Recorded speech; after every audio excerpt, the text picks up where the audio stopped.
రాజ్యాంగబద్ధ పదవిలో ఉండి ఇలా చేయడం కరెక్ట్ కాదు అధ్యక్ష. అరే రాజ్యాంగాన్ని రక్షించాల్సిన వాళ్ళే తూట్లు పడిస్తే ఎట్లనయ్యా? రాజ్యాంగంలో ఏముందో దాని మీదకెళ్ళి నడుస్తాం.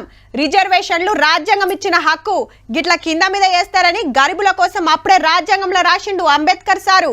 మీరు వేస్తుంది రాజ్యాంగం విరుద్ధం, దీని మీద మేము కోర్టుకు పోతాం. గిసొంటి మాటలు దినం వింటుంటాం. దేశానికి హక్కులకు రాజ్యాంగం గంత ముఖ్యమైనది. మళ్ళా అల్కగా చెప్పాలంటే సర్కార్లు శరీరం అయితే రాజ్యాంగం ఆత్మ లెక్క.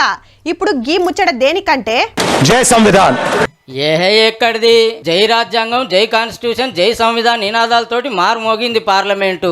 ప్రతిపక్షాల ఎంపీల్లో చాలా మంది రాజ్యాంగం పట్టుకునే ప్రమాణం చేసిండ్రు. ఆఖర్లో రాజ్యాంగానికి జై కొట్టిండ్రు.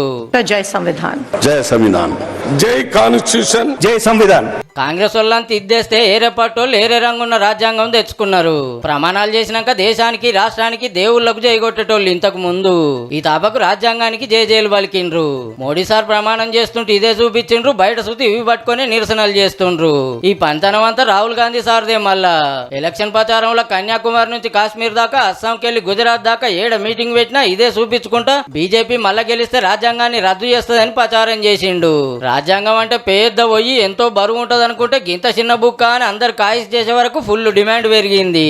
ఉత్తరప్రదేశ్ రాష్ట్రంలో ఒక పుస్తకాల కంపెనీ వాళ్ళు అచ్చు వస్తే లాయర్లు వకీల్ చదివేటోళ్ళు ఎక్కువనేది. అల్కగా జేబులో పట్టేంత సైజున్న రాజ్యాంగం పోయి సార్ ఎప్పుడైతే చూపించిండో అప్పటికెళ్ళి సీతం ఆర్డర్లు వస్తున్నాయట. 624 కమ్మలు ఉంటాయి, రేట్ 800.